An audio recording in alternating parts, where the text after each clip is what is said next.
ಒಳ್ಳೆಯ ತಂದೆಯೇ, ನಮ್ಮ ಸರ್ವಶಕ್ತನಾದ ದೇವರೇ, ಈ ಸುಂದರವಾದ ಸಮಯಕ್ಕಾಗಿ ನಿಮಗೆ ಸ್ತೋತ್ರ. ಕೃಪೆಯುಳ್ಳ ಕರದ ಕೆಳಗೆ ತಗ್ಗಿಸಿಕೊಳ್ಳುತ್ತೇವೆ. ದೇವರಾಗಿರುವ ಕರ್ತನು ಇಲ್ಲಿಯ ತನಕ ಕರ್ತನೆ, ನೀವು ನಡೆಸಿಕೊಂಡು ಬಂದಂತಹ ಮಾರ್ಗಕ್ಕಾಗಿ ಸ್ತೋತ್ರ. ವಿಶೇಷವಾಗಿ ಈ ಆರಾಧನೆಗೋಸ್ಕರವಾಗಿ ಸ್ತೋತ್ರ. ಈಗ ನೀವು ನಮ್ಮೊಂದಿಗೆ ಮಾತನಾಡುವಂತಹ ಸಮಯ. ನಿಮ್ಮ ವಾಕ್ಯವನ್ನು ಕಳುಹಿಸಿರಿ ದೇವರೇ. ದೇವರಾತ್ಮನೇ, ನೀವೇ ಸಂಧಿಸಿರಿ. ನಮ್ಮ ದೇವರಾದ ಯೇಸುವಿನ ನಾಮದಲ್ಲಿ ಒಪ್ಪಿಸಿಕೊಟ್ಟು ಪ್ರಾರ್ಥಿಸುತ್ತೇವೆ, ಜೀವವುಳ್ಳ ಒಳ್ಳೆಯ ತಂದೆ. ಹಾಲೆಲೂಯ. ಇಬ್ರಿಯರಿಗೆ ಬರೆದ ಪುಸ್ತಕ 11ನೇ ಅಧ್ಯಾಯ 7ನೇ ವಾಕ್ಯ ಹೇಳುತ್ತದೆ, ನಂಬಿಕೆಯಿಂದಲೇ ನೋಹನು ಅದುವರೆಗೆ ಕಾಣದಿದ್ದ ಸಂಗತಿಗಳ ವಿಷಯವಾಗಿ ದೈವೋಕ್ತಿಯನ್ನು ಹೊಂದಿ ಭಯಭಕ್ತಿಯುಳ್ಳವನಾಗಿ ತನ್ನ ಮನೆಯವರ ಸಂರಕ್ಷಣೆಗೋಸ್ಕರ ನಾವಿಯನ್ನು ಕಟ್ಟಿ ಸಿದ್ಧ ಮಾಡಿದನು. ನಾವು ಈ ವಾಕ್ಯವನ್ನು ಓದುವಾಗ ಇದರಲ್ಲಿ ನೇರವಾಗಿಯೇ ಇದೆ. ಇದರಲ್ಲೇನು ದೊಡ್ಡ ನೀವು ನೆನೆಸುವ ಹಾಗೆ ಆಳವಾಗಿ ಅಥವಾ ರಹಸ್ಯವಾಗಿ ಇಲ್ಲ. ಇದು ಬಹಿರಂಗವಾಗಿ ಬರೆಯಲ್ಪಟ್ಟಿದೆ. ಆದರೆ ಅನೇಕ ವಿಷಯಗಳು ಅದರೊಳಗೆ ಇದೆ.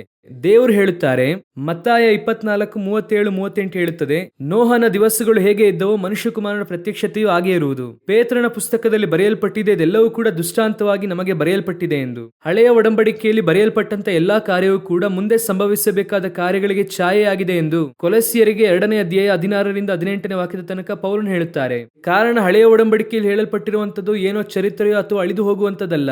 ಧರ್ಮಶಾಸ್ತ್ರದ ವಿಧಾನಗಳೇ ಅಂತ್ಯಕ್ಕೆ ಬಂದಿದೆ ಬಿಟ್ಟರೆ ಧರ್ಮಶಾಸ್ತ್ರದ ಸತ್ಯವೂ ಅಂತ್ಯಕ್ಕೆ ಬಂದಿಲ್ಲ.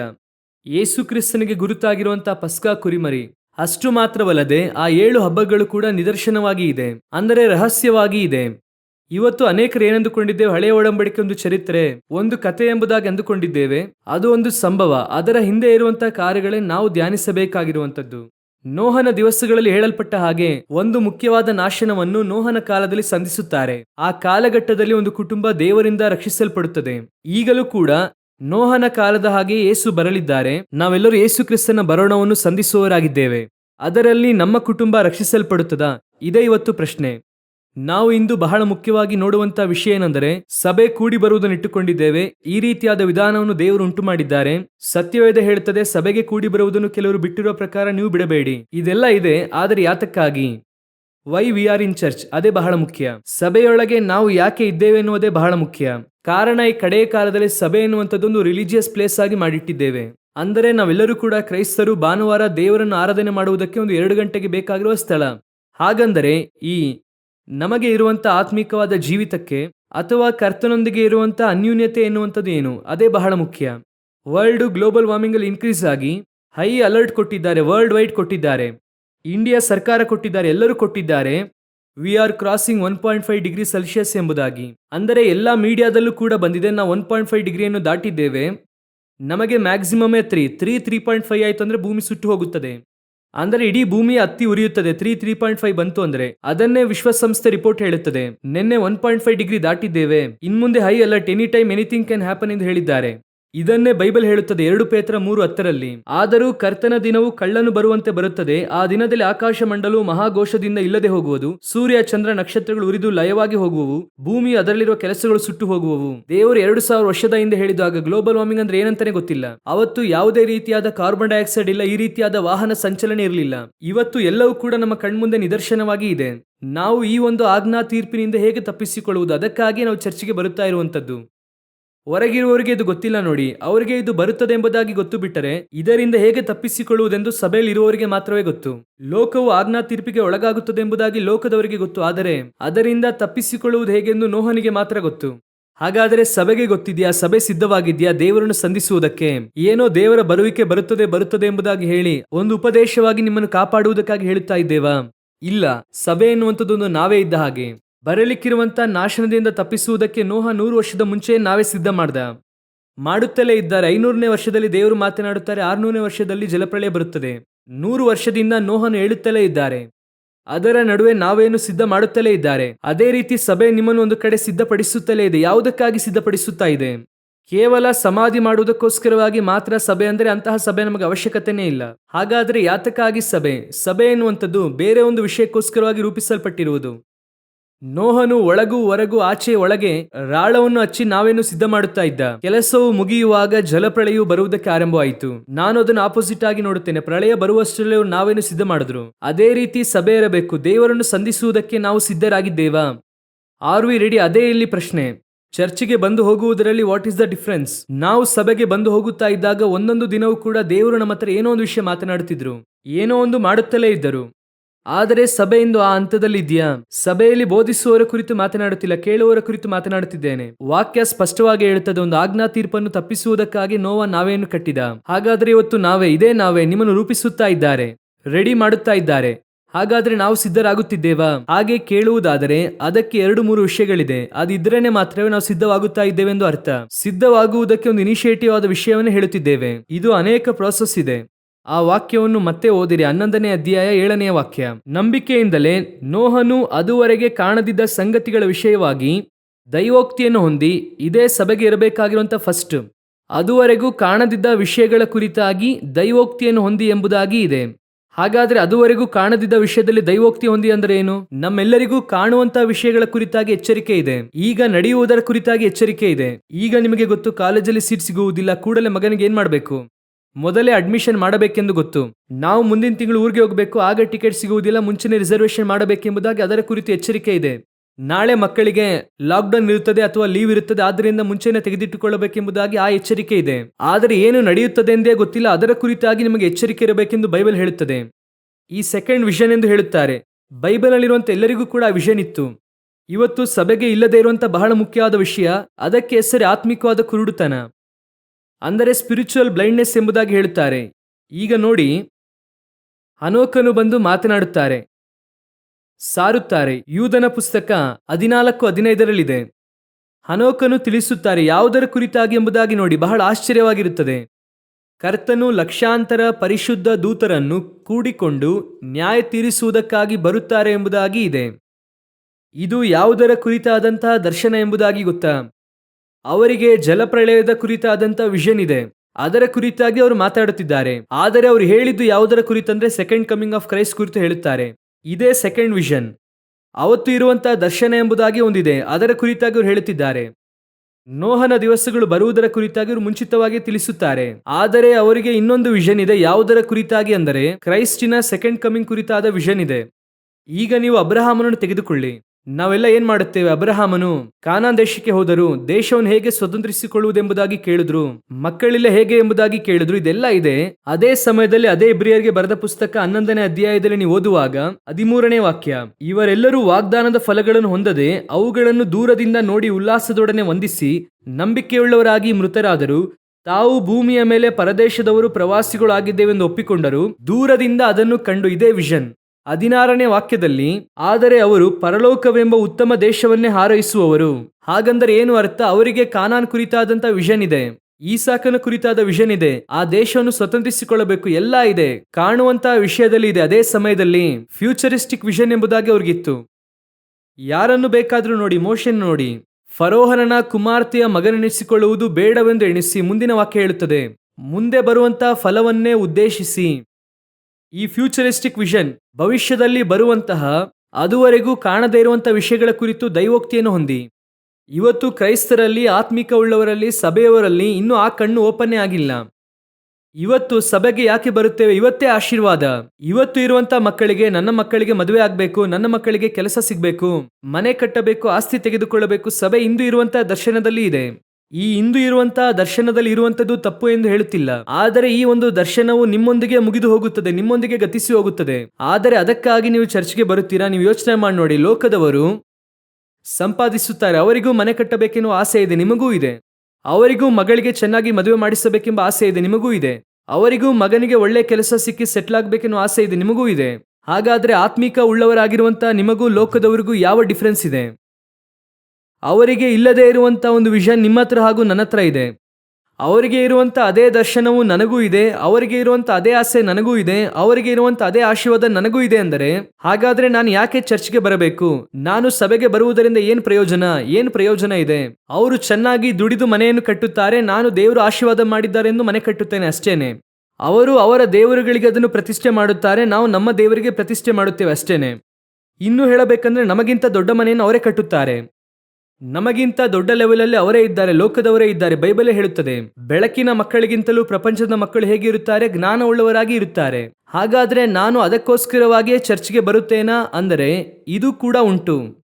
ಅವರು ಇವುಗಳನ್ನಲ್ಲ, ಇದಕ್ಕಿಂತಲೂ ಉತ್ತಮವಾದ ಪರಲೋಕ ದೇಶ ಇನ್ನೊಂದಿದೆ.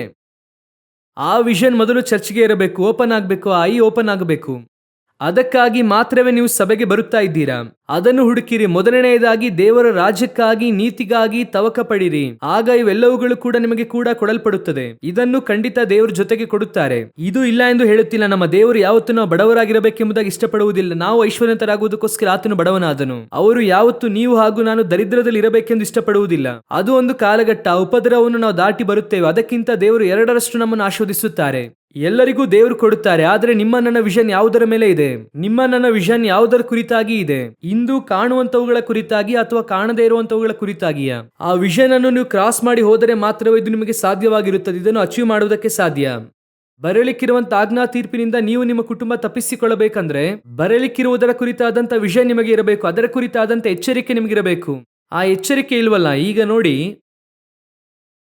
ಸೋದೋಮ್ ಬಹಳ ಮೋಸಕರವಾಗಿದೆ ಎಂಬುದಾಗಿ ಲೋಟನಿಗೆ ಚೆನ್ನಾಗಿ ಗೊತ್ತಿದೆ. ವಾಕ್ಯ ಹೇಳುತ್ತದೆ, ಅವರು ದಿನಾಲು ಅದನ್ನು ಕಂಡು ಮನಸೋತವರಾಗಿ, ಅವರಿಗೆ ಎಲ್ಲ ಇದೆ, ಸೂಪರ್ ಆಗಿ ಇದೆ.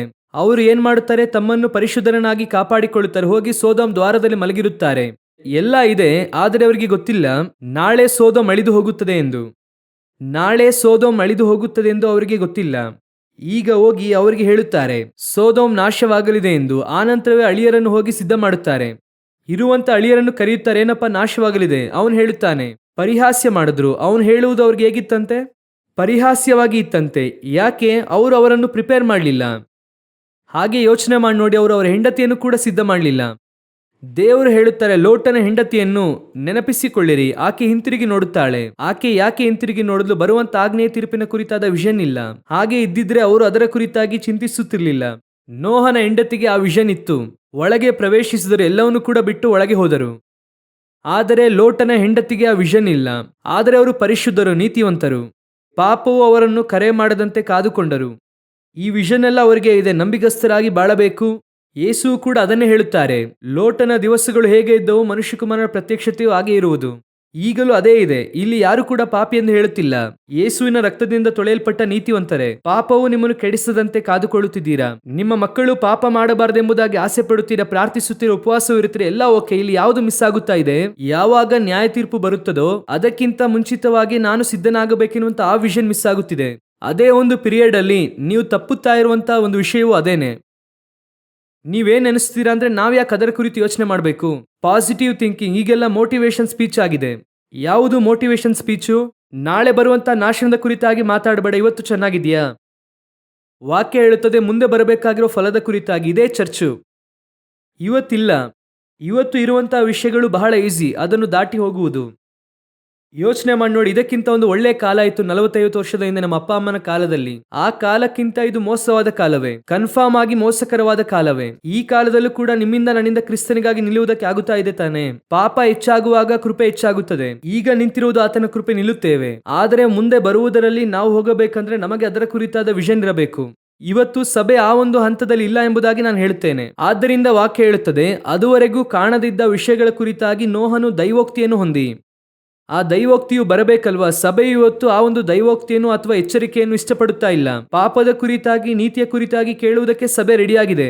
ಆದರೆ ಯಾವುದರ ಕುರಿತಾಗಿ ಸಭೆ ಕೇಳುವುದಕ್ಕೆ ಸಿದ್ಧವಾಗಿಲ್ಲ ಅಂದ್ರೆ ನ್ಯಾಯ ತೀರ್ಪಿನ ಕುರಿತಾಗಿ. ನಿಮ್ಮ ದೇಹದಲ್ಲಿರುವಂತೆ ಎಲ್ಲಾ ವಿಟಮಿನ್ ಕೂಡ ಬೇಕು ತಾನೆ?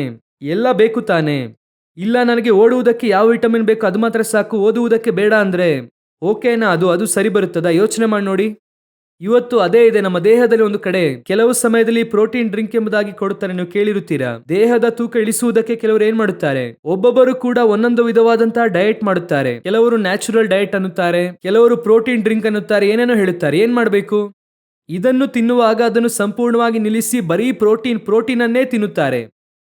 ಆಗ ಒಬ್ಬ ಡಾಕ್ಟರ್ ಹತ್ರ ಕೇಳಿದೆ, ಏನಾಗುತ್ತೆ? ಬರೀ ಪ್ರೋಟೀನ್ ಅನ್ನೇ ನೀವು ತಿನ್ನುವಾಗ ಸರಿಯಾಗಿ ನೀರು ಕುಡಿಯದೇ ಇದ್ದರೆ ಕಿಡ್ನಿಗೆ ಅಫೆಕ್ಟ್ ಆಗುತ್ತೆ. ಹೈ ಪ್ರೋಟೀನ್ ಆದ್ರೆ ಏನಾಗುತ್ತೆ? ಕೆರಾಟಿನ್ ಲೆವೆಲ್ ಅನ್ನು ಇನ್ಕ್ರೀಸ್ ಮಾಡುತ್ತೆ.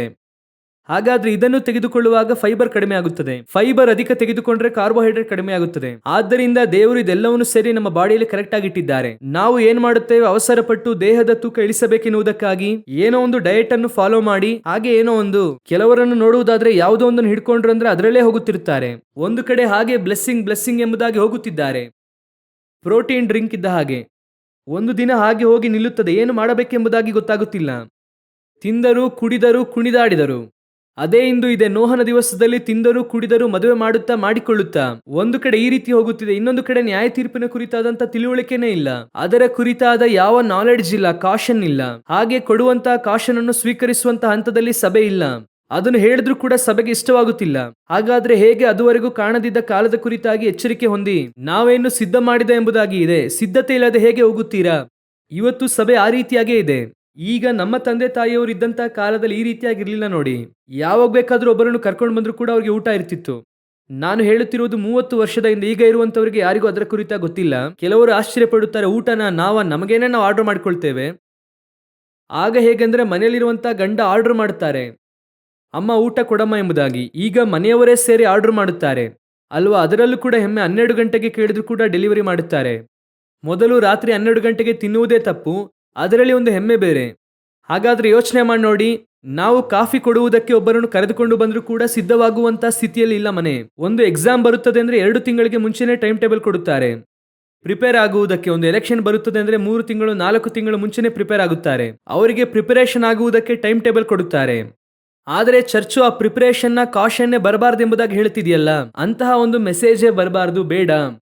ಒಂದು ಬಿಲ್ ಅನ್ನು ಪೇ ಮಾಡಬೇಕಂದ್ರೆ 15 ದಿವಸಕ್ಕಿಂತ ಮುಂಚೆನೆ ಅವನು ಕಳಿಸ್ತಾನೆ, ಫೋನ್ ಇಂಟರ್ನೆಟ್ ಬಿಲ್ ಅನ್ನು. ನೀವು 15 ದಿವಸದಲ್ಲಿ ಪೇ ಮಾಡಿ ಎಂದು. ನೀವು ಕೆಲಸ ಮಾಡುವಂತ ಕಂಪನೀಸ್ ಅಲ್ಲಿ, ಆಫೀಸ್ ಅಲ್ಲಿ ಹೋಗಿ ನೋಡಿರಿ, ಪೇಪರ್ ಅನ್ನು 3 ತಿಂಗಳು ಮುಂಚಿತವಾಗಿ ನೀವು ಕೆಲಸವನ್ನು ಬಿಡುವುದಕ್ಕಿಂತ ಮುಂಚೆ ಕೊಡಬೇಕು. ಸಡನ್ ಆಗಿ ಬಿಡುವುದಕ್ಕಾಗಲ್ಲ. ಎಲ್ಲದಕ್ಕೂ ಕೂಡ ಒಂದು ಸಿದ್ಧತೆ ಎಂಬುದಾಗಿದೆ ಅಲ್ವಾ?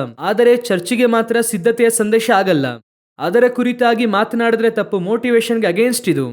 ಅದೇನ್ರಿ ಆ ವ್ಯಕ್ತಿ ಯಾವಾಗ ನೋಡಿದ್ರು ದೇವರ ಬರುವಿಕೆ ಬರುತ್ತದೆ ಅನ್ನುತ್ತಿದ್ದಾರೆ. ನೀವು ಯಾವಾಗಲೂ ದೇವರ ಬರುವಿಕೆ ಕುರಿತಾಗಿ ಮಾತನಾಡುತ್ತಿಲ್ಲ, ಆದ್ದರಿಂದಲೇ ದೇವರ ಬರೋಣದ ಕುರಿತಾಗಿ ಮಾತನಾಡುವಂತ ಸಿಚುವೇಶನ್ ಆಗಿದೆ. ಮುಂಚೆ ಒಂದು 3 ದಿನದ ಕೂಟ ಅಂದ್ರೆ ಕಡೆಯ ದಿನವೇ ಬರುವಿಕೆ ಕುರಿತಾಗಿ ಮಾತನಾಡುತ್ತಿದ್ರು. ಈಗ ಕಡೆಯ ಕಾಲ ಕೂಟವೇ 3 ದಿನ ಇಡುತ್ತೇವೆ ಅಂದ್ರೆ ಏನರ್ಥ? ಅದಕ್ಕಾಗಿರುವಂತ ಸಮಯ ಬಂದಿದೆ ಎಂದು ಅರ್ಥ. ಅದೇ ಇಂದು ಕಾರಣ. ಹಾಗಾದ್ರೆ ನಿಮ್ಮೆಲ್ಲರಿಗೂ ಕೂಡ ಆ ಕಾಣದೇ ಇರುವಂತವುಗಳ ಕುರಿತಾಗಿ ಮೊದಲನೇದಾಗಿ ನಿಮ್ಗೆ ಏನಿರಬೇಕು? ಒಂದು ಎಚ್ಚರಿಕೆ ಇರಬೇಕು. 1 ಕೊರಿಂಥದಲ್ಲಿ ಬರೆಯುತ್ತಾರೆ ಅಲ್ವಾ, 2ನೇ ಅಧ್ಯಾಯದಲ್ಲಿ 9ನೇ ವಾಕ್ಯ, ಆದರೆ ಬರೆದಿರುವ ಪ್ರಕಾರ ದೇವರು ತನ್ನನ್ನು ಪ್ರೀತಿಸುವವರಿಗೆ ಸಿದ್ಧ ಮಾಡಿರುವಂತದೆಲ್ಲವನ್ನು ಕಣ್ಣು ಕಾಣಲಿಲ್ಲ, ಕಿವಿ ಕೇಳಲಿಲ್ಲ, ಅದರ ಭಾವನೆಯು ಮನುಷ್ಯನ ಹೃದಯದಲ್ಲಿ ಹುಟ್ಟಲಿಲ್ಲ. ನಮಗಾದರೂ ದೇವರು ತನ್ನ ಆತ್ಮನ ಮೂಲಕ ಅದನ್ನು ಪ್ರಕಟಿಸಿದನು. ಈ ಪ್ರಕಟಣೆ ಇದೆಯಾ ಎಂಬುದಾಗಿ ಕೇಳುತ್ತಾ ಇದ್ದೇನೆ. ನಮಗೆ ದೇವರು ಒಂದನ್ನು ಸಿದ್ಧ ಮಾಡಿ ಇಟ್ಟಿದ್ದಾರೆ, ಕನ್ಫರ್ಮ್ ಆಗಿ ಇದೆ, 100%. ಅದರ ಕುರಿತಾದಂಥ ರೆವಲೇಷನ್, ಅದುವೇ ಅಬ್ರಹಾಮನಿಗೆ ಇದ್ದದ್ದು. ಅವನು ಇವುಗಳನ್ನೆಲ್ಲ ಇದಕ್ಕಿಂತ ಉತ್ತಮವಾದ ಪರಲೋಕ ದೇಶವನ್ನೇ ಹಾರೈಸುವನಾದನು. ನಂಬಿಕೆಯಿಂದಲೇ ದೂರದಲ್ಲೇ ಅದನ್ನು ಕಂಡು ಈ ವಿಷನ್ ಅನ್ನೇ ಬೇಕು ಎಂಬುದಾಗಿ ನಾನು ಹೇಳುತ್ತಿದ್ದೇನೆ. ನಮಗೋ ಆತ್ಮನ ಮೂಲಕ ದೇವರು ಅದನ್ನು ಪ್ರಕಟಿಸಿದನು. ಈ ವಿಷನ್ ಇಲ್ಲದೆ ಇರುವಂತಹ ಚರ್ಚು ದೇವರ ಬರುವಿಕೆಯಲ್ಲಿ ಹೋಗುವುದಿಲ್ಲ ಎಂದು ಹೇಳುತ್ತಿದ್ದೇನೆ ಅಷ್ಟೇನೆ. ಒಂದೇ ವಿಷಯವೇ, ಯಾಕಂದ್ರೆ ಆ ದರ್ಶನ ಇದ್ದರೆ ಮಾತ್ರ ನೀವು ಅದಕ್ಕಾಗಿ ಸಿದ್ಧರಾಗುತ್ತೀರಾ. ಇಲ್ಲ ಬರೀ ಆರಾಧನೆ ಮಾಡುತ್ತಾ ವಾಗ್ದಾನವನ್ನು ಪಡೆದು ದಶಮ ಭಾಗ ಕಾಣಿಕೆ ಪಡೆದು ಈ ವಾರ ನನ್ನ ರಿಲಿಜಿಯಸ್ ಕೆಲಸ ಮುಗಿಯಿತು ಎನ್ನುವಂತ ಒಂದು ಸ್ಯಾಟಿಸ್ಫ್ಯಾಕ್ಷನ್ ಅಲ್ಲಿ ಹೋದ್ರಿ ಅಂದ್ರೆ ಮುಂದಿನ ವಾರದಷ್ಟರಲ್ಲಿ ಬರುವಿಕೆ ಬಂದರೆ ನಿಮ್ಮ ಪರಿಸ್ಥಿತಿ ಏನಾಗುತ್ತದೆ? No chance. ಆ ನಂಬಿಕೆ ಯಾವುದರಲ್ಲಿದೆ? ಬರಲಿಕ್ಕಿರುವಂತ ಕಾರ್ಯಗಳನ್ನು ನೀವು ನಂಬುದ್ರೆ ತಾನೇ ಅದು ನಂಬಿಕೆ. ಈಗ ತಿಳುವಳಿಕೆನೇ ಇಲ್ಲ ಅಂದ್ರೆ, ಪ್ರಕಟಿಸಲ್ಪಟ್ಟಂತ ತಿಳುವಳಿಕೆ ಇಲ್ಲ ಅಂದ್ರೆ, ಸೊ ಮೊದಲನೆಯದಾಗಿ ಸಭೆಗೆ ಇರಬೇಕಾದದ್ದು ದೇವರು ಎದುರು ನೋಡುವಂತದ್ದು ಏನಂದ್ರೆ, ಕಾಣದೇ ಇರುವಂತವುಗಳ ಕುರಿತಾಗಿ ಇನಿ ಬರಲಿಕ್ಕಿರುವಂತ ಫಲದ ಕುರಿತು ನೇಮಿಸಲ್ಪಟ್ಟವುಗಳು, ಫ್ಯೂಚರ್, ಆ ಸೆಕೆಂಡ್ ವಿಷನ್ ಎಂಬುದಾಗಿ ಹೇಳುತ್ತಾರೆ. ಒಬ್ಬೊಬ್ಬರಿಗೂ ಆ ಸೆಕೆಂಡ್ ವಿಷನ್ ಇರಬೇಕು. ನೋಹನಿಗೆ ಆ ಸೆಕೆಂಡ್ ವಿಷನ್ ಇಲ್ಲದೆ ಹೋಯಿತು. ಇದು ಮುಂಚೆ ಇತ್ತು, ಜಲಪ್ರಳಯ ಬರುತ್ತದೆ ಸಿದ್ಧವಾಗಬೇಕೆಂಬುದಾಗಿ ಎಲ್ಲ ಇತ್ತು. ಅದರ ಮುಂದಿನ ವಿಷಯ ಅವರ ಹತ್ರ ಇಲ್ಲದೆ ಹೋಯಿತು. ಇವತ್ತು ಅನೇಕರಲ್ಲಿ ಅದೇ ಸಮಸ್ಯೆ. 2ನೇದಾಗಿ ಅದೇ 11ನೇ ಅಧ್ಯಾಯ 7ನೇ ವಾಕ್ಯ ಓದಿರಿ. ನಂಬಿಕೆಯಿಂದಲೇ ನೋಹನು ಅದುವರೆಗೆ ಕಾಣದಿದ್ದ ಸಂಗತಿಗಳ ವಿಷಯವಾಗಿ ದೈವೋಕ್ತಿಯನ್ನು ಹೊಂದಿ ಭಯಭಕ್ತಿಯುಳ್ಳವನಾಗಿ ತನ್ನ ಮನೆಯವರ ಸಂರಕ್ಷಣೆಗೋಸ್ಕರ ನಾವೆಯನ್ನು ಕಟ್ಟಿ ಸಿದ್ಧ ಮಾಡಿದನು. ಈ ಎಚ್ಚರಿಕೆ ಯಾತಕ್ಕಾಗಿ? ನಾನು ಎಚ್ಚರಿಕೆಯನ್ನು ಪಡೆಯಬೇಕು, ಹೊಂದಬೇಕೆಂಬುದಾಗಿ ಇಷ್ಟೊತ್ತು ಮಾತನಾಡಿದ್ವಿ ಅಲ್ವಾ? ಯಾತಕ್ಕಾಗಿ? ವಾಕ್ಯ ಹೇಳುತ್ತದೆ, ತನ್ನ ಕುಟುಂಬದ ಸಂರಕ್ಷಣೆಗೋಸ್ಕರ.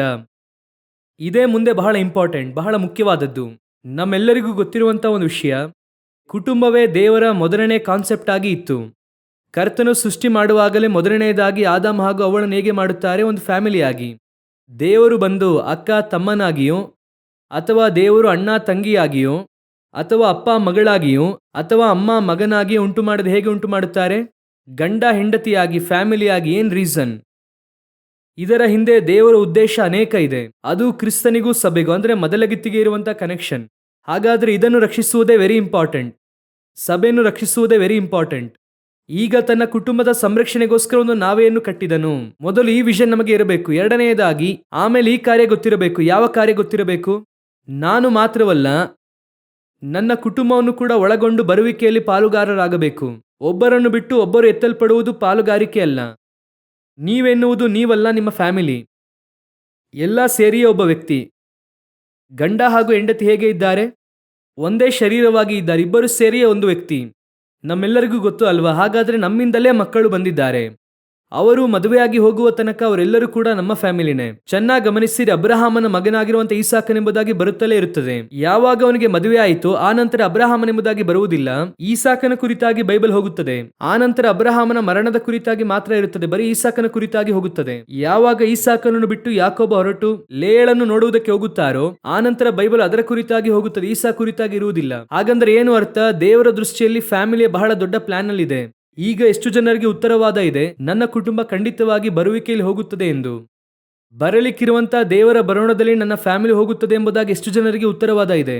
ನನಗೆ ಬಹಳ ಈ ಕಡೆಯ ಕಾಲದಲ್ಲಿ ನಾವು ಅನೇಕ ಮೀಟಿಂಗ್ಸ್ಗೆ ಹೋಗುತ್ತೇವೆ, ಈ ರೀತಿ ಯೂತ್ ಮೀಟಿಂಗ್ಸ್ ನಡೆಸುತ್ತೇವೆ, ಆನಂತರ Q&A ಸೆಕ್ಷನ್ ಇಡುತ್ತೇವೆ. ಅದರಲ್ಲಿ ಅನೇಕ ನೋಡುವುದಾದರೆ ಲೋಕದಲ್ಲಿರುವಂತಹ ಕುಟುಂಬಕ್ಕಿಂತಲೂ ಆತ್ಮೀಕ ಉಳ್ಳವರ ಕುಟುಂಬ ಬಹಳ ಪರಿತಾಪಕರವಾದ ಪರಿಸ್ಥಿತಿಯಲ್ಲಿದೆ.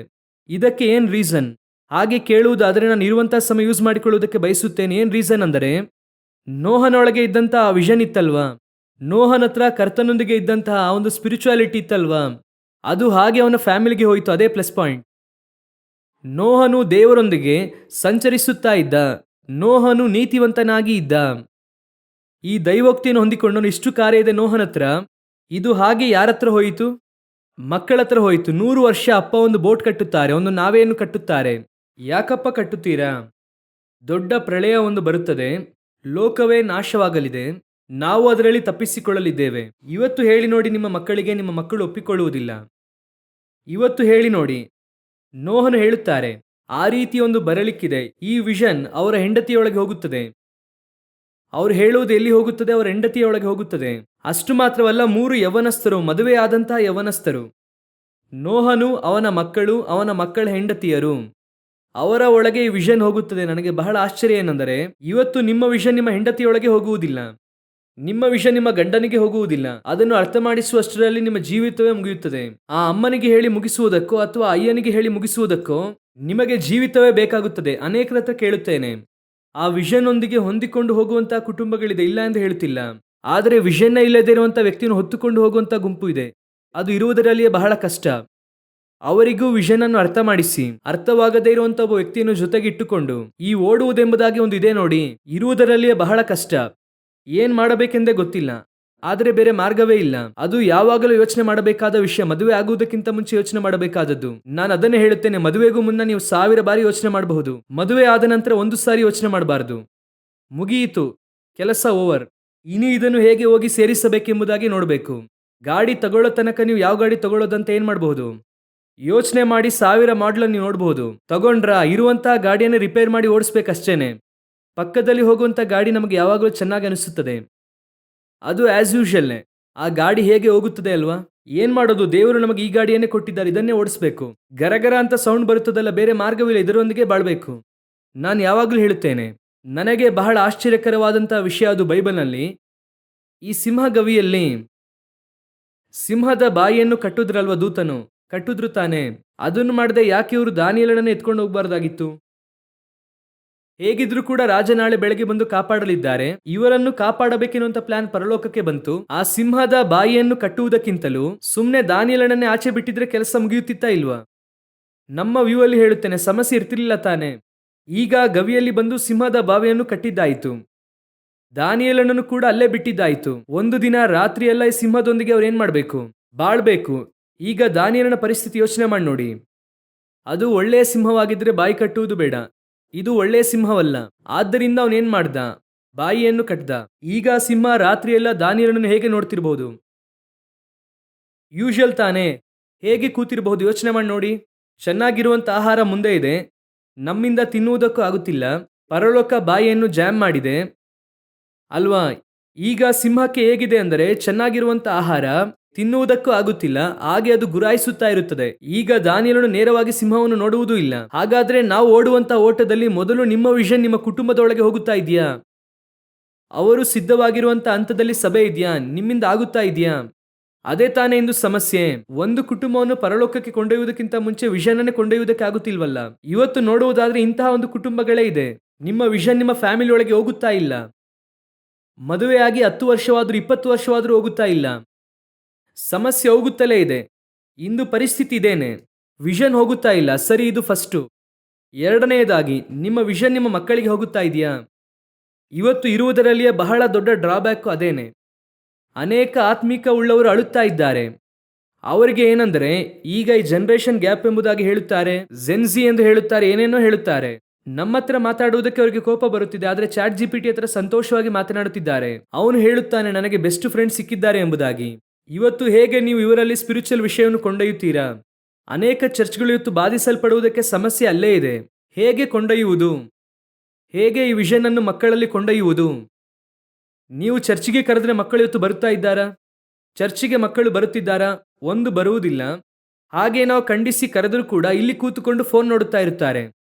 ಪಾಸ್ಟ್ರು ಸಂದೇಶ ಕೊಡುತ್ತಾ ಇರುತ್ತಾರೆ, ಕೆಳಗೆ ಫೋನ್ ನೋಡುತ್ತಾ ಇರುತ್ತಾರೆ. ಹೆತ್ತವರಿಂದ ಏನು ಹೇಳುವುದಕ್ಕೆ ಆಗುತ್ತಿಲ್ಲ. ಅದನ್ನು ಮೀರಿ ಕೇಳಿದ್ರೆ ಕುಟುಂಬವೇ ಮುರಿಯುವ ಹಾಗೆ ಸಮಸ್ಯೆ ಆಗುತ್ತಾ ಇದೆ ಎಂದು. ಇವತ್ತು ವಿಷನ್ ಹೋಗುತ್ತಾ ಇಲ್ಲ. ಏನ್ ಕಾರಣ? ನಿಮ್ಮಲ್ಲಿರುವಂತ ವಿಷನ್ ಯಾಕೆ ನಿಮ್ಮ ಮಕ್ಕಳಿಗೆ ಹೋಗುತ್ತಾ ಇಲ್ಲ? ಅದನ್ನು ಕೊಂಡೊಯ್ಯಬೇಕಾಗಿರುವುದು ನಿಮ್ಮ ಜವಾಬ್ದಾರಿ ತಾನೆ. ನಿಮ್ಮ ಮಕ್ಕಳನ್ನು ಡಾಕ್ಟರ್ ಆಗಿ ಮಾಡುವುದು, ಇಂಜಿನಿಯರ್ ಆಗಿ, IPS IAS ಆಫೀಸರ್ ಆಗಿ ಮಾಡುವುದು ಎರಡನೆಯದಾಗಿ. ಮೊದಲು ಅವರನ್ನು ಮನುಷ್ಯರನ್ನಾಗಿ ಮಾಡಬೇಕು, ಅವರನ್ನು ದೇವರಲ್ಲಿ ನಿಲ್ಲಿಸಬೇಕು. ಅವನು ಡಾಕ್ಟರ್ ಆಗಿ ನರಕಕ್ಕೆ ಹೋಗುವುದಕ್ಕಿಂತ ಸಾಧಾರಣವಾಗಿ ಓದಿ ಪರಲೋಕಕ್ಕೆ ಹೋಗುವುದೇ ವಾಸಿ.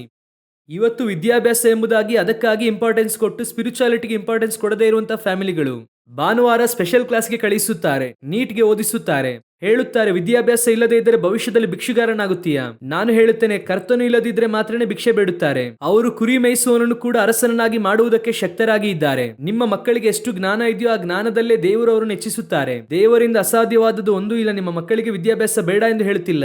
ಲೋಕದಲ್ಲಿ ಎಲ್ಲವನ್ನೂ ಕೂಡ ನಿಮ್ಮ ಮಕ್ಕಳಿಗೆ ಕೊಡಿ, ಆದರೆ ಎಲ್ಲವೂ ಎರಡನೆಯದಾಗಿ. ದೇವರೇ ಫಸ್ಟು. ಸಭೆಗೆ ಕರೆದುಕೊಂಡು ಬರುವುದೇ ಫಸ್ಟು. ಅಲ್ಲಿಗೆ ಕರೆದುಕೊಂಡು ಬರುತ್ತಿಲ್ಲ, ಅಲ್ಲಿ ಕೂರಿಸುತ್ತಿಲ್ಲ. ನೋಡಿ, ಮಕ್ಕಳನ್ನು ಚರ್ಚಿಗೆ ಕರೆದುಕೊಂಡು ಬರುವುದು ಹೆತ್ತವರ ಕಂಟ್ರೋಲ್ ಅಲ್ಲಿ ಇಲ್ವಂತೆ. ಅವನು ನಾನು ಏನೇ ಹೇಳಿದ್ರು ಕೂಡ ಕೇಳುತ್ತಾನೆ ಇಲ್ಲ, ಬರುತ್ತಾನೆ ಇಲ್ಲ. ನಮ್ಮ ಕಾಲದಲ್ಲಿ ಏನು ಮಾಡುತ್ತಾ ಇದ್ರು ಅಂದ್ರೆ, ಬೈಬಲ್ ಓದ್ಲಿಲ್ಲ ಅಂದ್ರೆ ಊಟನೇ ಕೊಡ್ತಿರ್ಲಿಲ್ಲ. ನೋ ಬ್ರೇಕ್ಫಾಸ್ಟ್, ಕಾಫಿ ಇಲ್ಲ, ಏನೂ ಇಲ್ಲ. ಕೂಡಲೇ ಇವ್ರು ಏನ್ ಹೇಳುತ್ತಾರೆ ಗೊತ್ತಾ? ಮಕ್ಕಳು ಬೇಜಾರು ಮಾಡ್ಕೊಂಡು ಏನಾದ್ರೂ ಮಾಡ್ಕೊಳ್ತಾರೆ. ಅದು ಭಯಪಡಿಸುವುದಕ್ಕೆ ಸರಿ. ನೀವು ಪೇಪರಲ್ಲಿ ನೋಡುವಂತ 1-2 ವಿಷಯವನ್ನು ಇಟ್ಟುಕೊಂಡು ನೀವೇನ್ ಮಾಡುತ್ತೀರಾ ಅಂದ್ರೆ ಮಕ್ಕಳು ಏನಾದ್ರೂ ಮಾಡ್ಕೊಳ್ತಾರೆ? ಏನು ಮಾಡ್ಕೊಳ್ಳೋದಿಲ್ಲ. ನೀವು ಸ್ಪಿರಿಚುವಲ್ ಆಗಿ ಮಕ್ಕಳಿಗೆ ಬ್ಯಾಕಪ್ ಮಾಡಿ. ನಿಮ್ಮ ಮಕ್ಕಳಿಗಾಗಿ ಮೊದಲು ನೀವು ಪ್ರಾರ್ಥಿಸಿರಿ. ಹೆತ್ತವರು ಕೂತುಕೊಂಡು ಟಿವಿ ನೋಡಿದ್ರೆ ಮಕ್ಕಳು ಟಿವಿನೇ ನೋಡ್ತಾರೆ. ಹೆತ್ತವರು ಕೂತುಕೊಂಡು ಫೋನ್ ನೋಡಿದ್ರೆ ಅವರು ಅದನ್ನೇ ನೋಡ್ತಾರೆ. ನೀವು ಸೀರಿಯಲ್ ನೋಡುತ್ತೀರಾ, ಅವರು ಕೊರಿಯನ್ ಸೀರಿಯಲ್ ನೋಡ್ತಾರೆ, ಅಷ್ಟೇ ಡಿಫ್ರೆನ್ಸು. ನೀವು ಕನ್ನಡ ಸೀರಿಯಲ್ ನೋಡುತ್ತೀರಾ, ನಿಮ್ಮ ಮಕ್ಕಳು ಏನ್ ಮಾಡ್ತಾರೆ? ಕೊರಿಯನ್ ಸೀರಿಯಲ್ ನೋಡುತ್ತಾರೆ. ಅದು ಕೂಡ ಹೇಳ್ತಾರೆ, ಈಗ ನಾನೇನ್ ಕನ್ನಡನ ನೋಡುತ್ತಿದ್ದೇನೆ, ಕೊರಿಯನ್ ನೋಡುತ್ತಿದ್ದೇನೆ. ಯಾಕಂದ್ರೆ ಕೊರಿಯಾ ಪಾಪ ಒಳ್ಳೆಯ ಪಾಪ, ಕನ್ನಡ ಪಾಪನೇ ಮೋಸವಾದ ಪಾಪ. ಇವತ್ತು ಇದೇನೇ ಕುಟುಂಬದ ಪರಿಸ್ಥಿತಿ. ವಾಕ್ಯ ಹೇಳುತ್ತದೆ, ನೋಹನು ತನ್ನ ಕುಟುಂಬದ ಸಂರಕ್ಷಣೆಗೋಸ್ಕರವಾಗಿ ನಾವೇನು ಕಟ್ಟಿದನು. First preference to your family. ಇವತ್ತು ಗಂಡ ಹೆಂಡತಿ ಇಬ್ಬರು ಕೆಲಸಕ್ಕೆ ಹೋಗುತ್ತಾ ಇದ್ದಾರೆ. ಕಾಲ ಆಗಿದೆ, ಸಂಬಳ ಸಾಕಾಗುತ್ತಿಲ್ಲ, ಗುಡ್. ಆದರೆ ಇದೆಲ್ಲ ಸಂಪಾದಿಸಿ ಯಾರಿಗೆ ತರುತ್ತಾ ಇದ್ದೀರಾ? 60 ವರ್ಷದ ತನಕ ಓಡಿ ಸಂಪಾದನೆ ಮಾಡಿ ಬಂಗಾರ ತೆಗೆದುಕೊಂಡು ಲ್ಯಾಂಡ್ ಖರೀದಿಸಿ ಎಲ್ಲ ರೆಡಿ ಆಗಿದೆ. 60 ವಯಸ್ಸಾದ ನಂತರ ಫ್ಯಾಮಿಲಿ ಇಲ್ಲ. ಮಗ ಹೇಳುತ್ತಾನೆ ಹೊರದೇಶದಿಂದ, ನನ್ನ ಹತ್ರ ಒಬ್ಬ ಹೇಳ್ದ, ಅವರ ಅಮ್ಮ ಸತ್ತು ಹೋಗುತ್ತಾರೆ. ಫೋನ್ ಮಾಡಿದ್ವಿ, ಏನಪ್ಪ ಅಮ್ಮನಿಗೆ ಈ ರೀತಿಯಾಗಿ ಆಯಿತು? ಅವನು ಹೇಳುತ್ತಾನೆ, ಅಂಕಲ್ ನಾನು ಬಂದು ಹೋದರೆ 2-3 ಲಕ್ಷ ಖರ್ಚಾಗುತ್ತದೆ ಅಂಕಲ್. ನೀವು ಸುಮ್ಮನೆ ವಿಡಿಯೋ ಕಾಲ್ ಮಾಡಿ ನನಗೆ ತೋರಿಸಿ, ನಾನು ಇಲ್ಲಿಂದಲೇ ನೋಡುತ್ತೇನೆ. ಆನ್ಲೈನಲ್ಲಿ ನೋಡುತ್ತಾನೆ. ಹೇಗೆ ಆ ಫೀಲಿಂಗೇ ಅವನಿಗಿಲ್ಲ ನೋಡಿ. ಅಮ್ಮನನ್ನು ಲಾಸ್ಟ್ ಆಗಿ ಕಡೆಯದಾಗಿ ನೋಡಬೇಕು. ನಮ್ಮ ಹಾಗೆ ತಪ್ಪಿಕೊಂಡು ಅಳುವುದು, ಕಣ್ಣೀರಿಡುವುದು ಅದೆಲ್ಲ ಹೋಯಿತು. ಕಡೆಯ ಕಾಲದಲ್ಲಿ ಪ್ರೀತಿ ತಣ್ಣಗಾಗುವುದೆಂದು ಇದೆಯಲ್ವಾ, ಎಲ್ಲ ಹೋಯಿತು. ಅದಕ್ಕೆ ಕಾರಣ ಏನು? ನಾನು ಹೇಳುತ್ತೇನೆ, ಅದಕ್ಕೆ ಸಂಪೂರ್ಣ ಹೆತ್ತವರೇ ಕಾರಣ. ಹೆತ್ತವರೇ ಕಾರಣ. ನೀವು ಮೊದಲು ಅವರಿಗೆ ಯಾವುದು ಇಂಪಾರ್ಟೆನ್ಸ್ ಎಂಬುದಾಗಿ ಮೊದಲ 25 ವರ್ಷ ಅವರಿಗೆ ಕೊಟ್ಟರೋ ಅದೇ ಮುಂದಿನ 25 ವರ್ಷ ಅವರಲ್ಲಿ ಕೆಲಸ ಮಾಡುತ್ತದೆ.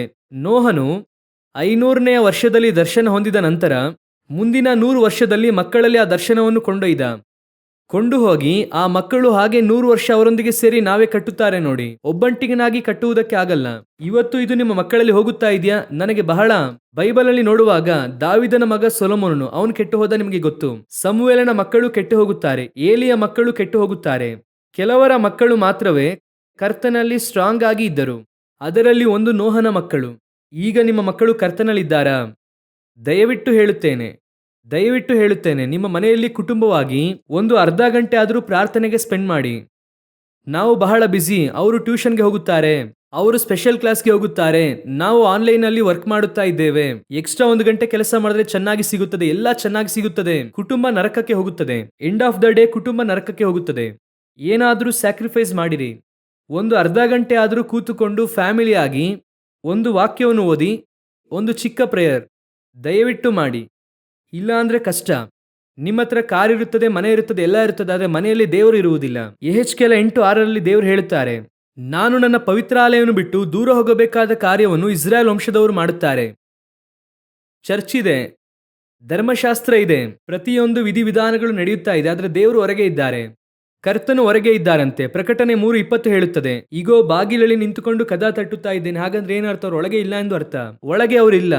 ಪರಮಗೀತ ಪುಸ್ತಕ 5ನೇ ಅಧ್ಯಾಯ 2ನೇ ವಾಕ್ಯ ಹೇಳುತ್ತದೆ, ಇಗೋ ನಿನಿಯನು ಕದ ತಟ್ಟಿ ಪ್ರಿಯಳೆ ಕಾಂತಾಳೆ ಪಾರಿವಾಳವೆ. ಅವರು ಹೊರಗೆ ನಿಂತಿದ್ದಾರೆ. ಸಭೆ ಒಳಗೆ ಇದ್ದು ಮಾತನಾಡುತ್ತಾ ಇದೆ. ಅದೇ ಪರಿಸ್ಥಿತಿ ಅನೇಕ ಮನೆಗಳಲ್ಲಿ ಇಂದು. ಕರ್ತನು ಮನೆಯಲ್ಲಿಲ್ಲ. ಈ ವಯಸ್ಸಾದವರು ಒಬ್ಬರು ಮನೆಯಲ್ಲಿ ಇರುತ್ತಾರೆ ನೋಡಿ. ಅವರು ಏನು ಮಾಡುತ್ತಾರೆ ಅಂದ್ರೆ, ಈ ರೀತಿಯಾದ ಕಾರ್ಯವು ನಡೆಯುವಾಗ ಸ್ವಲ್ಪ ಅಡ್ವೈಸ್ ಮಾಡುತ್ತಾರೆ. 70 ವರ್ಷದಲ್ಲಿರುವವರು, ಏನಪ್ಪ ಈ ರೀತಿ ಟಿವಿ ಎಲ್ಲ ನೋಡುತ್ತಾ ಇದ್ದೀರಾ? ಚರ್ಚಲ್ಲಿ ಹೇಳಿದ್ರಲ್ವಾ, ಸ್ವಲ್ಪ ಕೂತು ಬೈಬಲ್ ಅನ್ನಾದ್ರೂ ಓದಿ. ಈಗ ನೀವೇನ್ ಮಾಡುತ್ತೀರಾ? ಇವರೆಲ್ಲ ಡಿಸ್ಟರ್ಬೆನ್ಸ್ ಆಗಿದ್ದಾರೆ. 60 ವಯಸ್ಸಾದ ನಂತರ ಕರ್ಕೊಂಡು ಹೋಗಿ ಓಲ್ಡ್ ಏಜ್ ಹೋಮ್ಗೆ ಹಾಕ್ತಾರೆ. ಕೇಳಿದ್ರೆ ಹೇಳುತ್ತಾರೆ, ತಿಂಗಳು ಹಣ ಕಟ್ಟುತ್ತೇವೆ. ನೋಡ್ಕೊಳ್ತಾರೆ. ನಮ್ಮಿಂದ ನೋಡ್ಕೊಳ್ಳುವುದಕ್ಕೆ ಆಗಲ್ಲ. ಯಾಕೆ ನೋಡ್ಕೊಳ್ಳೋಕ್ಕಾಗಲ್ಲ? ಯಾಕಾಗಲ್ಲ? ಅದೇ ಯಾಕೆ ಮನೆಯಲ್ಲಿ ಒಬ್ಬರಿಗೆ ಸಂಬಳ ಕೊಟ್ಟು ನೋಡ್ಕೊಳ್ಳಿ. ಆ ಓಲ್ಡ್ ಏಜ್ ಹೋಮ್ಗೆ ಕೊಡುವುದಕ್ಕಿಂತ ನೀವು ಅವರನ್ನು ತಡೆಯಾಗಿ ನೋಡುತ್ತಿದ್ದೀರಾ. ಮತ್ತೆ ಹೇಳುತ್ತೇನೆ, ಕುಟುಂಬ ಎನ್ನುವಂಥದ್ದು ತಾತ ಅಜ್ಜಿ ಸೇರಿದ್ದೇ ಕುಟುಂಬ. ತಾತ ಅಜ್ಜಿನೇ ಬೇಡ ಅಂದ್ರೆ ನಿಮ್ಮ ಅಪ್ಪ ಅಮ್ಮ ಹುಟ್ಟಿದ ಕೂಡಲೇ ದೇವರವರನ್ನು ಕೊಲ್ಲುತ್ತಾ ಇದ್ರು. ಆ ತಾತ ಅಜ್ಜಿಯ ಅಫೆಕ್ಷನ್ ಇದೆ, ಅದರಲ್ಲಿ ಒಂದು ಪ್ರೀತಿ ಇದೆ, ಅದರಲ್ಲಿ ಒಂದು ಅನುಭವ ಇದೆ, ಅದರಲ್ಲಿ ಒಂದು ಆದರಣೆ ಇದೆ. 60-70 ಆದ ಕೂಡಲೇ ಅವಶ್ಯವೇ ಇಲ್ಲ ಎನ್ನುವಂತ ಒಂದು ಪರಿಸ್ಥಿತಿ ಬರುತ್ತದೆ. ಆದ್ದರಿಂದ ಏನಾಗುತ್ತಿದೆ, ಅವರ ಮನೆಯಲ್ಲಿ ಅವರಿಗೆ ಭಾರವಾಗಿ ಅನಿಸುತ್ತಿದೆ. ನೋಹನ ಕುಟುಂಬದಲ್ಲಿ ಇನ್ನೊಂದು ಪ್ಲಸ್ ಪಾಯಿಂಟ್ ಏನ್ ಗೊತ್ತಾ? ಅವನ ಹೆಂಡತಿಯೊಳಗೆ ಹೋದಂತಹ ದರ್ಶನ ಅವರ ಮಕ್ಕಳೊಂದಿಗೂ ಹೋಯಿತು. ಅದಕ್ಕಿಂತ ದೊಡ್ಡ ಆಶ್ಚರ್ಯ, ಅವನ ಮಕ್ಕಳ ಹೆಂಡತಿಯರಲ್ಲೂ ಕೂಡ ಹೋಯಿತು. ಇವತ್ತು ಅನ್ಯರ ಕುಟುಂಬವು ಕೂಡ ತುಂಬಿದ ಕುಟುಂಬವಾಗಿ ಇದೆ. ಒಂದು ಕ್ರೈಸ್ತ ಕುಟುಂಬದಲ್ಲೂ ಕೂಡ ಆಗುತ್ತಾ ಇಲ್ಲ ಎಂದು ಯೋಚನೆ ಮಾಡಿ ನೋಡಿ. ರೆಬೆಕಾಳನ್ನು ಕೊಂಡು ಹೋಗಿ ಸಾರಳ ಗೂಡಾರದಲ್ಲಿ ಇಡುತ್ತಾನೆ. ಯಾರು? ಈಸಾಕನು. ವಾಕ್ಯ ಹಾಗೆ ತಾನು ಹೇಳುತ್ತದೆ, ಕೊಂಡು ಹೋಗಿ ತನ್ನ ತಾಯಿಯ ದುಃಖ ಉಪಶಮನವಾಗಲು ಸಾರಳ ಗೂಡಾರದಲ್ಲಿ ಇಟ್ಟನೊಂದು ಇದೆ. ಇವತ್ತು ಹೋಗಿ ನಿಮ್ಮ ತಾಯಿಯ ಗೂಡಾರದಲ್ಲಿ ನಿಮ್ಮ ಹೆಂಡತಿ ನೆಡುವುದಕ್ಕೆ ಸಾಧ್ಯವಾ? ಇವತ್ತು ನಾವ್ ಏನ್ ಎನಿಸುತ್ತೇವೆ ಮನೆಯಲ್ಲಿರುವಂತ ಹಿರಿಯರನ್ನು? ವಯಸ್ಸಾದವರು ಏನ್ ಎನಿಸುತ್ತೇವೆ? ಬೇಡ, ಭಾರ. ಚೆನ್ನಾಗಿ ಗಮನಿಸಿರಿ. ನಿಮ್ಮ ತಂದೆಯ ಬಳಿಯಿಂದ ದರ್ಶನವು ನಿಮ್ಮೊಳಗೆ ಬರುತ್ತದಲ್ವಾ, ಅದೇ ರೀತಿ ನಿಮ್ಮ ತಾತನ ಹತ್ರ ಇದ್ದ ವಿಷಯ ನಿಮ್ಮ ಅಪ್ಪನ ಹತ್ರ ಬಂದದ್ದು. ಇದು ತಲೆಮಾರಾಗಿ ಬರುವಂತಹ ದರ್ಶನ. ನೀವು ಒಂದು ಕಡೆ ಒಬ್ಬರನ್ನು ಕಟ್ ಮಾಡಿ. ಈಗ ಅಬ್ರಹಾಮನ ವಿಷನ್ ಇತ್ತು, ಯಾರ ಹತ್ರ ಬಂತು? ಈಸಾಕನ ದರ್ಶನ ಯಾರಿಗೆ ಬಂತು? ಯಾಕೋಬನ ದರ್ಶನ ಯಾರಿಗೆ ಬಂತು? ಯೋಸೆಫನಿಗೆ. ಹಾಗಾದ್ರೆ ಈ ದರ್ಶನ ತಲೆಮಾರಾಗಿ ಬಂದು ಎಲ್ಲಿ ಮುಗಿಯಬೇಕು? ಕ್ರಿಸ್ತನಲ್ಲಿ. ಅಬ್ರಹಾಮನಿಂದ ಬಂದ ಸಂತತಿ ಎಲ್ಲಿದೆ? ಕ್ರಿಸ್ತನಲ್ಲಿದೆ ಎಂಬುದಾಗಿ ಗಲಾತ್ಯದಲ್ಲಿ ಹೇಳುತ್ತದೆ. ಹಾಗಾದ್ರೆ ಇದೊಂದು ಚೈನ್. ನೀವು ಅದನ್ನು ಮಧ್ಯದಲ್ಲಿ ಕಟ್ ಮಾಡುತ್ತಾ ಇದ್ದೀರಾ. ಅಪ್ಪನ ವಿಷನ್ ಮಗನಿಗೆ ಬಂದ ಕೂಡಲೇ ಅಪ್ಪನನ್ನು ಬೇಡ ಅನ್ನುತ್ತಿದ್ದೀರಾ. ಅವಶ್ಯವೇ ಇಲ್ಲ. ನೀವು ಸುಮ್ಮನೆ ನಿಮ್ಮನ್ನೆಲ್ಲ ಇಟ್ಟುಕೊಂಡು ನನ್ನಿಂದ ಮಾಡುವುದಕ್ಕೆ ಆಗಲ್ಲ. ಮತ್ತೆ ಹೇಳುತ್ತೇನೆ, ನ್ಯಾಯ ತೀರಿಸುವಾತನೊಬ್ಬರಿದ್ದಾರೆ. ಅವರು ನೋಡುತ್ತಲೇ ಇದ್ದಾರೆ. ಇವತ್ತು ಒಂದು ಕುಟುಂಬವನ್ನು ರಕ್ಷಿಸುವುದಕ್ಕೆ ಬಹಳ ಇಂಪಾರ್ಟೆಂಟ್. ವಾಕ್ಯ ಹೇಳುತ್ತದೆ, ಅವನು ಅವನ ದರ್ಶನವನ್ನು ಸಂಪೂರ್ಣವಾಗಿ ಅವರಲ್ಲಿ ಕೊಂಡೊಯ್ದ. 4000 ವರ್ಷದಿಂದ ನನಗೆ ಬಹಳ ಆಶ್ಚರ್ಯ ಅಂದರೆ, ಈ ರೀತಿಯಾಗಿ ಬೋಧಿಸುವುದಕ್ಕೆ ಅವ್ರು ಚರ್ಚ್ ಇರಲಿಲ್ಲ, ಬೈಬಲ್ ಇಲ್ಲ, ಒಬ್ಬ ಪಾಸ್ಟ್ ಇಲ್ಲ, ಯಾರೂ ಇಲ್ಲ, ಏನೂ ಇಲ್ಲ. ಆ ದರ್ಶನವನ್ನು ಅವನು ಹೊಂದಿಕೊಳ್ಳುತ್ತಾನೆ. ಅದನ್ನೇ ಬೈಬಲ್ ಹೇಳುತ್ತದೆ. ಹೇಗೆ ಇಷ್ಟು ದೊಡ್ಡ ವಿಷಯವನ್ನು ಅವರೊಳಗೆ ಕೊಂಡೊಯ್ಯುವುದಕ್ಕೆ ಆಯಿತು? ಇಂದು ಇಷ್ಟೊಂದು ಎನ್ಲೈಟನಿಂಗ್ ಆದಂತ ವರ್ಲ್ಡ್ ಇದು, ಅಷ್ಟೊಂದು ಟೆಕ್ನಾಲಜಿ ನಾಲೆಡ್ಜ್ಫುಲ್ ವರ್ಲ್ಡ್ ಇದು. ಇವತ್ತು ನಮ್ಮ ದರ್ಶನವನ್ನು ನಮ್ಮಿಂದ ನಮ್ಮ ಮಕ್ಕಳಿಗೂ ಫ್ಯಾಮಿಲಿಗೂ ಕೊಂಡೊಯ್ಯುವುದಕ್ಕೆ ಆಗುತ್ತಿಲ್ವಲ್ಲ? ಸಂಪೂರ್ಣ ಕುಟುಂಬವೇ ಹೋಗುತ್ತದೆ ಎಂಬುದಾಗಿ ನಮಗೆ ಗೊತ್ತಿಲ್ವಲ್ಲ? ಇಷ್ಟು ಕಷ್ಟಪಡುತ್ತಾ ಇದ್ದೇವಲ್ವಾ? ಏನು ಇಲ್ಲದೆ ಹೇಗೆ ಅವರಿಂದ ಕೊಂಡೊಯ್ಯುವುದಕ್ಕೆ ಆಯಿತು? ಒಂದು ಕುರಿ ಮೇಯಿಸುವಂತ ಯಾಕೋಬನು ತನ್ನ ದರ್ಶನವನ್ನು ತನ್ನ ಮಗನಿಗೆ ಕೊಂಡೊಯ್ಯುತ್ತಾನೆ. ಒಂದು ಬಾವಿಯನ್ನು ತೋಡುವಂತ ಅಥವಾ ಬೀಜ ಬಿತ್ತಿದಂತ ಈಸಾಕನು ತನ್ನ ದರ್ಶನವನ್ನು ತನ್ನ ಮಗನಿಗೆ ಕೊಂಡೊಯ್ಯುತ್ತಾನೆ. ಯಾಕೆ ಇಂದು ಓದಿದವರಿಂದಲೇ ಕೊಂಡೊಯ್ಯುವುದಕ್ಕೆ ಆಗುತ್ತಿಲ್ಲ? ಕೇಳಿದ್ರೆ ಹೇಳುತ್ತಾರೆ, ನಾನು ಡಬಲ್ ಡಿಗ್ರಿ ಓದಿದ್ದೇನೆ, ಮಾಸ್ಟರ್ ಡಿಗ್ರಿ ಓದಿದ್ದೇನೆ, IT ಮುಗಿಸಿದ್ದೇನೆ, AA ಮುಗಿಸಿದ್ದೇನೆ, ಏನೇನೋ ಹೇಳ್ತೀರಾ. ನಿಮ್ಮಿಂದ ದೇವರು ನಿಮಗೆ ಕೊಟ್ಟಂತ ದರ್ಶನವು ನಿಮ್ಮ ಮಕ್ಕಳಿಗೆ ಕೊಂಡೊಯ್ಯುವುದಕ್ಕೆ ಆಗಲಿಲ್ಲ. ಕಾರಣ ಏನು? ಇಂದು ಲೋಕದ ನಾಲೆಡ್ಜ್ ಇರುವಷ್ಟರ ಮಟ್ಟಿಗೆ ನಿಮಗೆ ಸ್ಪಿರಿಚುವಲ್ ನಾಲೆಡ್ಜ್ ಇಲ್ಲ. ಇವತ್ತು ಲೋಕದ ನಾಲೆಡ್ಜ್ ನಿಮಗೆ ಹಣ ಕೊಡ್ತು, ವಸತಿ ಸೌಕರ್ಯವನ್ನು ಕೊಡ್ತು. ಮತ್ತೆ ಹೇಳುತ್ತೇನೆ, ಇನಿ ಬರಲಿಕ್ಕಿರುವಂತಹ ಫಲವನ್ನು ಆತ್ಮಿಕವಾದ ನಾಲೆಡ್ಜ್ ಮಾತ್ರ ಕೊಡುತ್ತದೆ. ನಿಮ್ಮ ಮಕ್ಕಳಿಗೆ ಅದು ಕೊಡುತ್ತದೆ. ಅದೆಲ್ಲ ವಯಸ್ಸಾದ್ಮೇಲೆ ತಿಳ್ಕೊಳ್ಳೋಣ. ವಯಸ್ಸಾಗುವ ತನಕ ಬರುವಿಕೆ ತಡವಾಗುತ್ತದೋ ಗೊತ್ತಿಲ್ಲ. ಬರುವಿಕೆ ಯಾವಾಗ ಬೇಕಾದರೂ ಬರುತ್ತದೆ. ಹಾಗಾದ್ರೆ ಮೊದಲನೆಯದಾಗಿ ವಾಕ್ಯ ಹೇಳುತ್ತದೆ, ನೋಹನು ಆ ದರ್ಶನವನ್ನು ಹೊಂದಿಕೊಂಡವನಾಗಿ ಇದ್ದ.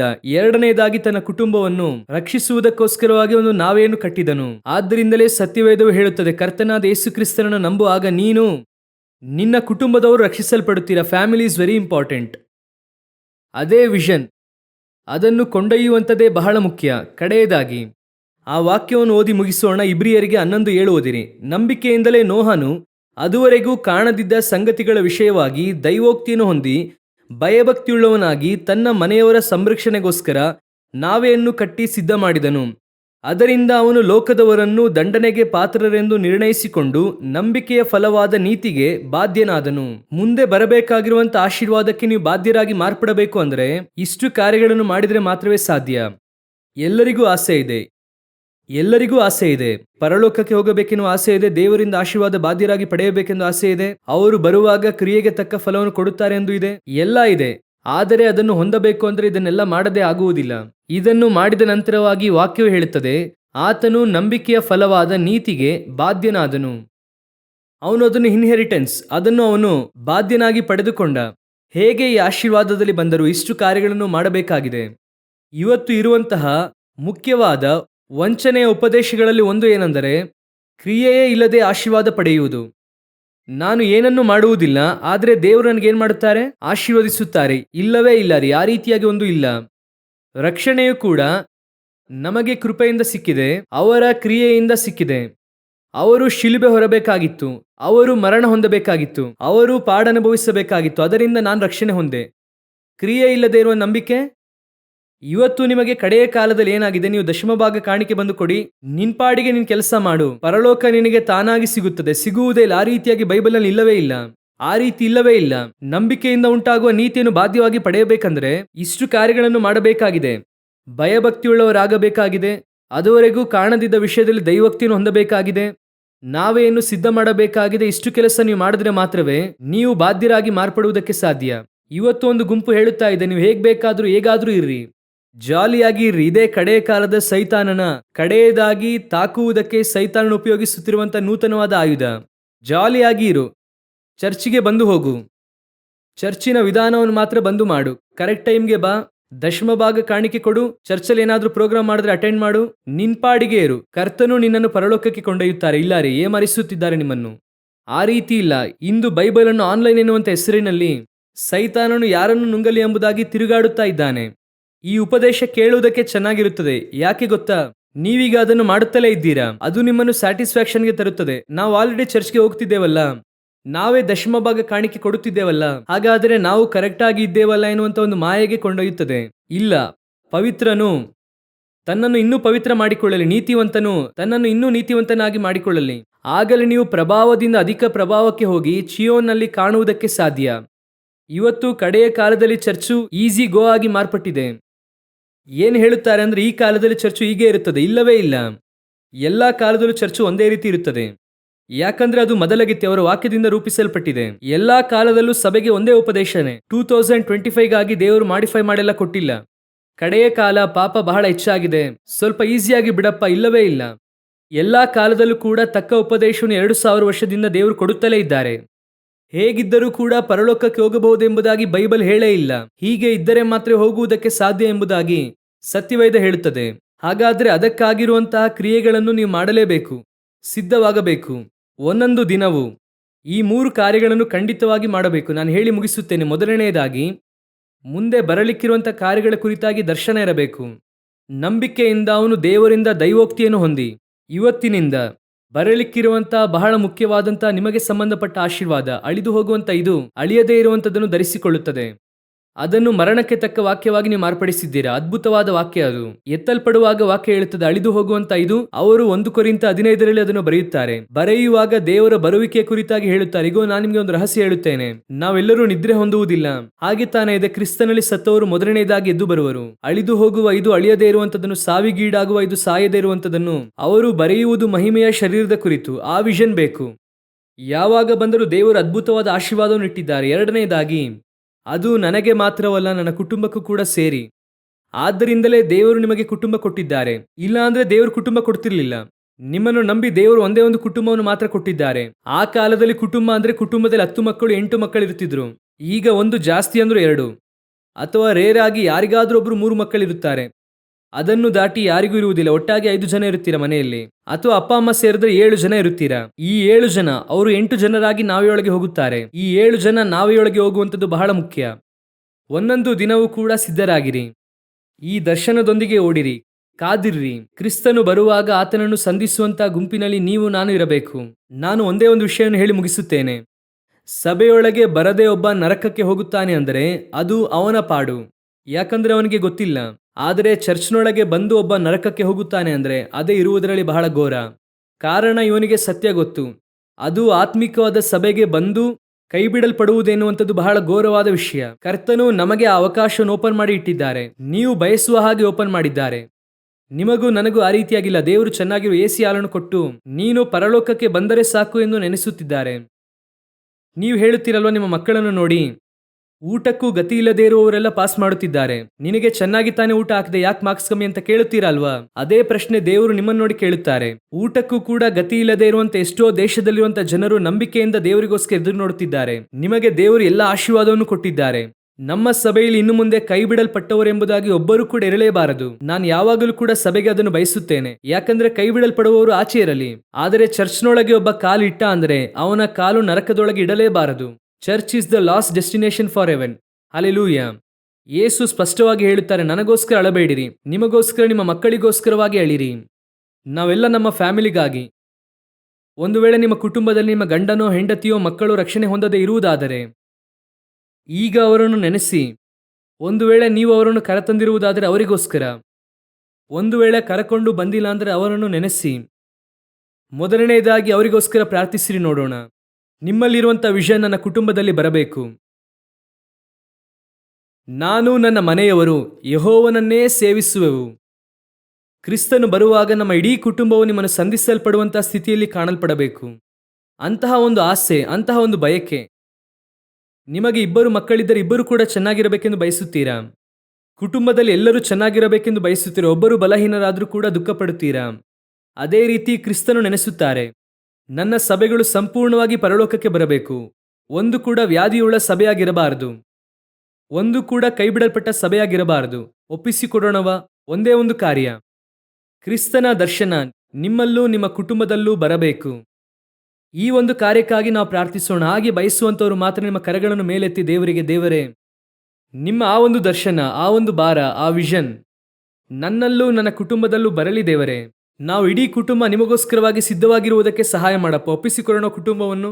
ಸರ್ವಶಕ್ತನಾದ ನಮ್ಮ ತಂದೆಯೇ, ದಿನಕ್ಕೋಸ್ಕರವಾಗಿ ನಿಮಗೆ ಸ್ತೋತ್ರ. ನೀವು ಬರುವಾಗ ನಮ್ಮ ಸಭೆಯು 100% ನಿಮ್ಮ ಮುಂಭಾಗದಲ್ಲಿ ನಿಂತಿರುವಂತಹ ಸಭೆಯಾಗಿ, ಹಾಗೆ ರೂಪಾಂತರಗೊಂಡಂತಹ ಸಭೆಯಾಗಿ, ಎತ್ತಲ್ಪಡುವಂತಹ ಸಭೆಯಾಗಿ ಪರಲೋಕದಲ್ಲಿ ಪ್ರವೇಶಿಸುವಾಗ ನಿನಗೆ ಕೊಡಲ್ಪಟ್ಟಂತದೆಲ್ಲವನ್ನು ಕೂಡ ಸೇರಿಸಿದ್ದೀಯಾ ಎಂಬುದಾಗಿ ಸಾಕ್ಷಿ ಕೊಡುವ ರೀತಿಯಲ್ಲಿ ಕರ್ತನೆ, ನೀವು ಮಾಡುವಂತಹ ದಯೆಗಾಗಿ ಸ್ತೋತ್ರ. ಹಳೆಯ ಕಾರ್ಯಗಳೆಲ್ಲವೂ ಕೂಡ ಅಳಿದು ಹೋಗಿವೆ. ಅದರ ಕುರಿತು ನೀವು ಯೋಚಿಸುವಂತ ಅವಶ್ಯಕತೆ ಇಲ್ಲ. ಯಾರು ಏನು ಹೇಳುತ್ತಾರೆ, ಯಾರು ಏನು ಮಾತನಾಡುತ್ತಾರೆ, ಯಾರು ನನ್ನ ಕುರಿತಾಗಿ ಏನು ಹೇಳುತ್ತಾರೋ ಅದೆಲ್ಲವನ್ನು ಕೂಡ ದೇವರು ಕ್ಷಮಿಸಿದ್ದಾರೆ. ಬಿಡಿ, ಎಲ್ಲವೂ ಕೂಡ ಹೋಗಿದೆ. ಇವತ್ತಿನಿಂದ, ಈ ದಿನದಿಂದ, ಈ ನಿಮಿಷದಿಂದ ನಮ್ಮ ಸಭೆ 100% ಕರ್ತನನ್ನು ಸಂಧಿಸುವ ಸಭೆಯಾಗಿ ಒಪ್ಪಿಸಿಕೊಡೋಣವ. ಒಳ್ಳೆಯ ತಂದೆ, ನಿಮ್ಮ ಕೃಪೆಯುಳ್ಳ ಕರದ ಕೆಳಗೆ ತಗ್ಗಿಸಿಕೊಳ್ಳುತ್ತೇವೆ. ನೀವು ಬರುವಾಗ ನಮ್ಮ ಸಭೆಯು ನಿಮ್ಮನ್ನು ಸಂಧಿಸುವಂತಹ ಸಭೆಯಾಗಿ ಮಾರ್ಪಡಲು ಕೃಪೆ ನೀಡಿರಿ. ಎಲ್ಲರಲ್ಲೂ ಕೂಡ ನಿಮ್ಮ ದರ್ಶನವು ಹಾದು ಬರಲಿ ಅಪ್ಪ. ನೀವು ಮಾತ್ರ ಮಹಿಮೆ ಹೊಂದಿರಿ. ನಮ್ಮ ದೇವರಾದ ಯೇಸುವಿನ ನಾಮದಲ್ಲಿ ತಂದೆ, ಆಮೇನ್.